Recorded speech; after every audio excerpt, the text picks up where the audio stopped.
I must confess something. I once spent a night in the Villisca axe murder house. People visit for ghost stories, but I went to understand the weight that lingers there.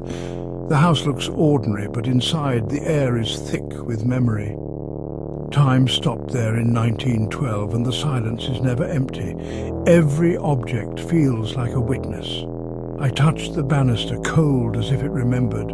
When the tour guide locked me in, I was alone with history. As night fell, the house seemed to breathe, shadows stretching, the past pressing in. I lit the lamps, but the darkness clung to every corner. I sat in the parlour, listening for the house to speak. In that silence, I realized you can't just observe this place, it draws you in.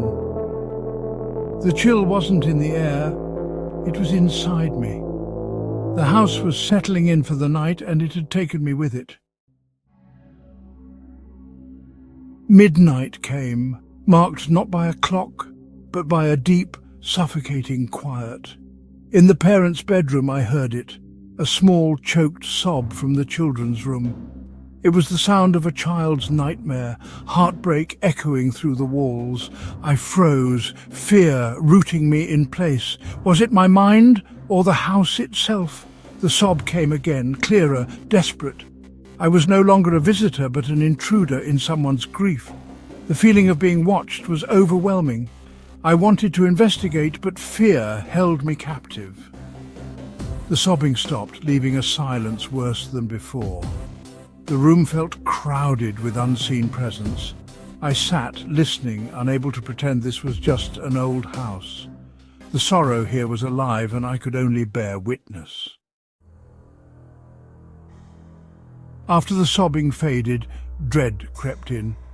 I forced myself into the hallway, oil lamp trembling in my hand. The stairs were swallowed in darkness. Then a slow, deliberate creak from the bottom step.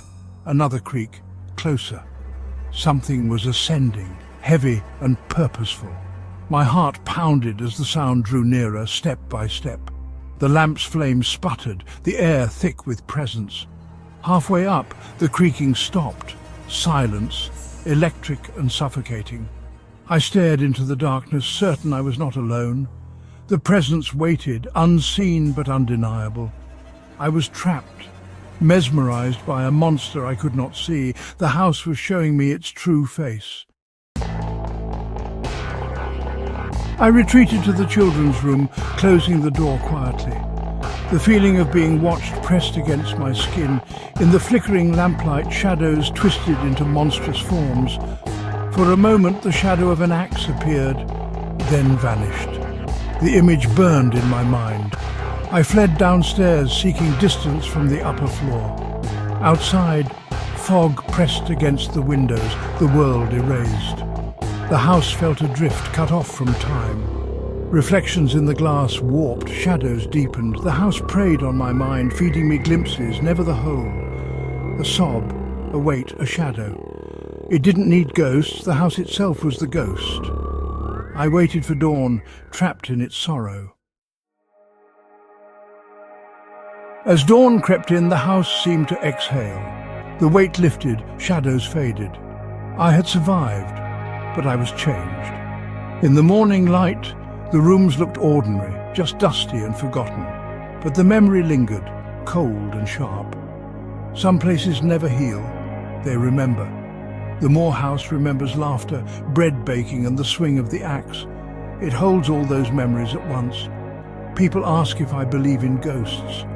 The question is too simple. I felt a presence, a memory so strong it became real. The house is a scar, a warning. I left at sunrise, carrying its chill with me. Fear is a place, and some places never let you go.